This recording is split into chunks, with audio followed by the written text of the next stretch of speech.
real love doesn't require performance. That sentence might sound simple, but when you really think about it, it challenges the way many people approach their relationships. So many of us spend years perfecting the art of being liked.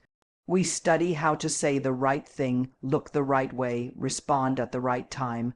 We shrink parts of ourselves to avoid being too much, and we exaggerate other parts just to feel wanted. All of this, subconsciously or not, becomes a performance, a carefully curated version of who we are, designed to earn approval. But love, real love, doesn't show up because you played the part perfectly. It doesn't arrive because you said all the right things or hid all your flaws. Real love is not a reward for being palatable. It's what happens when two people connect through honesty, vulnerability, and presence, when you stop performing and simply be. The irony is, the more you perform, the further you move from the connection you're actually craving. Performing creates distance. It creates a gap between who you are and who you believe you need to be to receive love. And the danger in that is, if someone does love the version you're showing them, deep down you still won't feel safe, because you'll always be wondering, would they still love me if they knew the real me? That question becomes a quiet, haunting echo in every moment of closeness. You never really relax because your worth in that connection feels conditional. Conditional on keeping up the mask, conditional on staying attractive, agreeable, put together, or needed. But love that depends on performance is not sustainable. It's exhausting, and over time it breaks you. True love, on the other hand, makes room for your complexity. It doesn't expect you to always be upbeat or always have the answers. It understands that being human means being inconsistent, emotional, unsure at times. Real love welcomes that. It doesn't punish your honesty, it honors it. Think about the people in your life who make you feel most at ease. Chances are, they're the ones you don't feel the need to impress. You can be messy, unfiltered, and imperfect, and they still choose to stay. That's what real love feels like. It's not conditional on your performance. It thrives in your presence. The problem many of us face is that we enter relationships already doubting our own worth. We believe we need to earn love through effort, as if simply existing isn't enough. So we adapt. We become chameleons. We try to be more desirable, more patient, more accommodating, sometimes at the cost of our own needs and truth.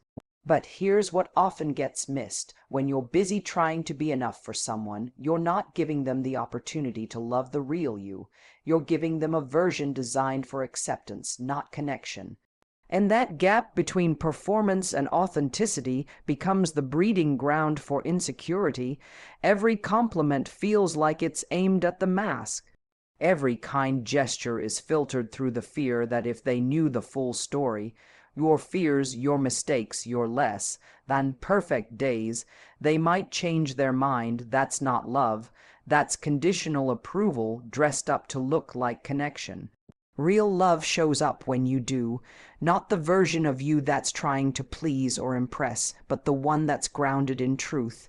It comes when you're honest about your fears, when you express your needs, when you say no without guilt. It's found in the moments where you're brave enough to stop editing yourself. You don't have to be someone else to be loved. You don't need to constantly earn your place in someone's heart. The right person won't love you more for pretending to be perfect. They'll love you because you're real, because your flaws don't scare them, and your honesty doesn't push them away. And while it's tempting to believe that love must be fought for or won over, the reality is, love that lasts isn't born out of effort. It's born out of emotional safety. It's built when you can be fully seen and still fully accepted. Not because you're always easy to deal with, but because the connection was never about convenience. It was about truth, and truth doesn't need a stage. It just needs someone willing to stand with you, even when the spotlight fades. Ladies and gentlemen, we live in a world where chaos in relationships has been romanticized. We're taught to equate love with drama, passion with unpredictability, and intensity with importance. But today, I want to offer a different perspective, one that may feel unfamiliar, yet deeply right when you hear it, because the truth is, real connection doesn't come with stress and confusion, it comes with peace.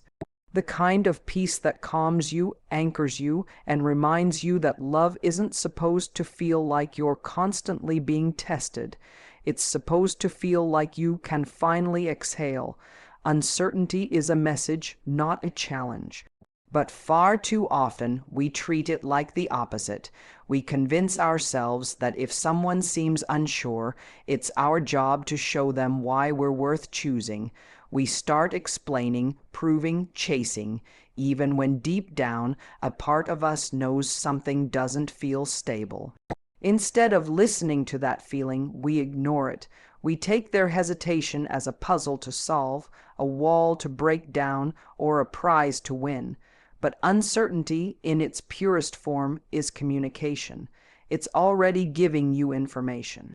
And when someone shows you they're unsure, confused, or half-in, it's not an invitation for you to work harder.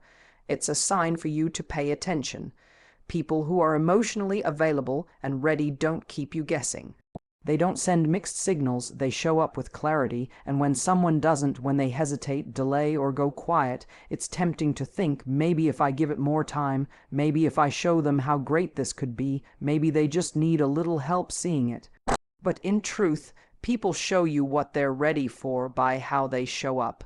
And someone who's not ready to choose you will find 100 ways to avoid it, while still trying to keep you nearby. What makes uncertainty so painful is not the person's behavior, it's the meaning we attach to it.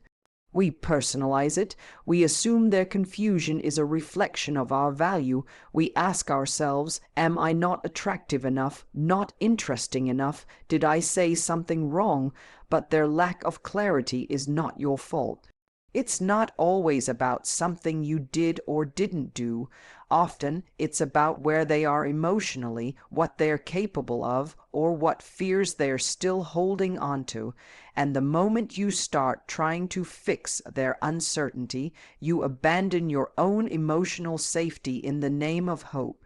It's easy to mistake mixed signals for mystery or even depth. We romanticize the challenge. We imagine that if we just hang in long enough, if we're patient, if we love them better than anyone ever has, they'll finally realize we're the right person. But real love isn't about convincing someone to see your worth. It's about meeting someone who's already aware of it, without being pushed, prompted, or pursued into clarity. When someone doesn't know if they want you, believe them. When they say they're unsure, believe them. When they give you silence instead of answers, inconsistency instead of effort, those are not challenges to overcome. They are truths. You don't need to decode every action, analyze every message, or cling to the rare moments they do show affection.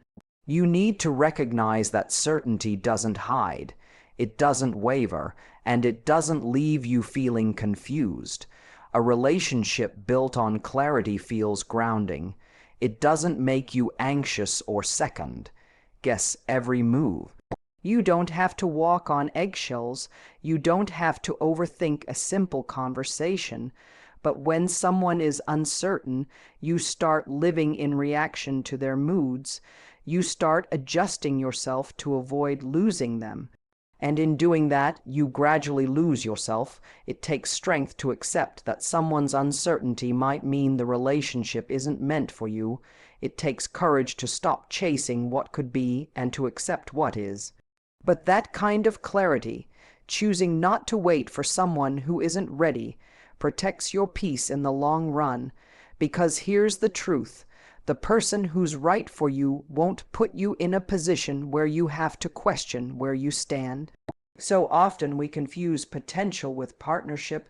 We see glimpses of what could be and we attach ourselves to that vision. But potential isn't a promise, it's just possibility. And no matter how much promise someone holds, it's their consistency and intentionality that matter. If someone isn't choosing you today with full certainty, then hoping for them to change tomorrow is a risk to your emotional well-being. You deserve more than maybe. You deserve someone who shows up with a clear, confident yes. Uncertainty is not a blank space for you to fill with effort. It's a quiet answer already speaking volumes, and when you start listening to it as a message, not as a challenge, you start protecting yourself from the heartache of convincing someone to love you. You begin to understand that love isn't about proving, performing, or persuading. It's about mutual clarity, and when that's missing, no amount of effort can replace it. True connection feels peaceful, not stressful. It's not the butterflies in your stomach when they finally reply. It's not the anxiety that builds up while you wait to see if your energy will be matched. It's not the high of attention followed by the crash of confusion. We've been conditioned to think that the chaos, the tension, the adrenaline, that's chemistry.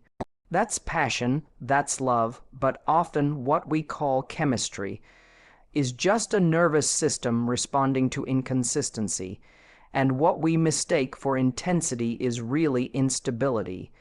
Real connection doesn't leave you overthinking everything you said. It doesn't make you feel like you're constantly walking a tightrope, afraid one wrong move will push them away. It doesn't make you shrink, apologize for having needs, or pretend you're okay with less than you deserve. Real connection gives you space to breathe, to show up as you are. It offers calm instead of confusion, not because everything is perfect, but because there's emotional safety. And emotional safety is the foundation of love that lasts. When you're with someone who's truly connected to you, you feel a deep sense of ease.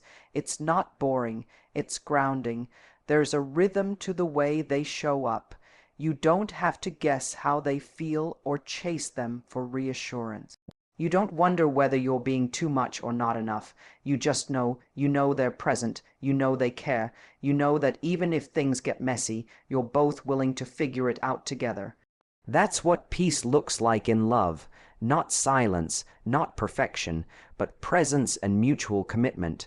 We often confuse emotional drama with emotional depth. If it feels intense, we tell ourselves it must be meaningful. If it makes us ache, it must be real, but there's a big difference between a bond that's deep and one that's simply difficult.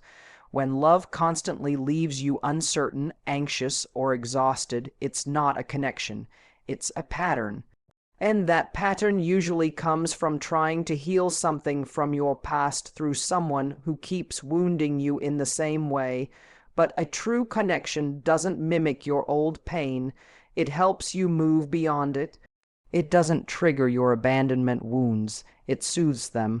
It doesn't ignite jealousy or insecurity just to keep things interesting. It brings stability because that's what allows trust to grow. And trust isn't built by how intensely someone misses you after disappearing. It's built by how consistently they choose you when it's easier not to. People talk about spark, but the spark isn't supposed to burn you. It's supposed to warm you. The right connection doesn't have you constantly proving your worth. It doesn't ask you to compete with their distractions or tolerate their distance. It doesn't turn love into a game of strategy where every step has to be calculated. With the right person, things still take effort, but the effort feels mutual. Natural, it flows from a desire to build, not from a fear of losing. The peace of a real connection often feels unfamiliar if you've spent years in chaos. It might even feel too easy or too calm at first. That's not because it lacks depth. That's because you've been taught to associate love with emotional highs and lows. But love is not meant to be a constant test of your emotional endurance. It's meant to be a place where you find rest. True connection happens in the way they listen, in the way they remember the little things, in the way they respect your boundaries, even when it would be easier not to. It's not loud. It's not about grand gestures or big declarations. It's in the quiet presence, the steady support, the consistency that never makes you question your place in their life. When love feels like peace, you stop holding your breath. You stop waiting for the next argument, the next silent treatment, the next sudden change in tone. You start to feel safe enough to be seen, safe enough to be imperfect, safe enough to stop performing. That's what true connection offers. Not just excitement, but emotional stability. Not just attraction, but alignment. It gives you a partnership that feels like home, not because it's effortless, but because you both choose to make it feel that way, and that choice over time becomes your peace. If you've ever mistaken emotional chaos for emotional depth, or confusion for chemistry, I hope today's message gives you permission to want something different, something calmer, something clearer. Real connection isn't built on intensity that leaves you anxious. It's built on consistency that lets you feel safe. It's not the spark that burns out quickly, but the steady flame that stays lit even on your worst days. When love feels like peace, you're not losing excitement, you're gaining freedom. The freedom to be seen, supported, and still feel like yourself. And that kind of love, that's worth waiting for.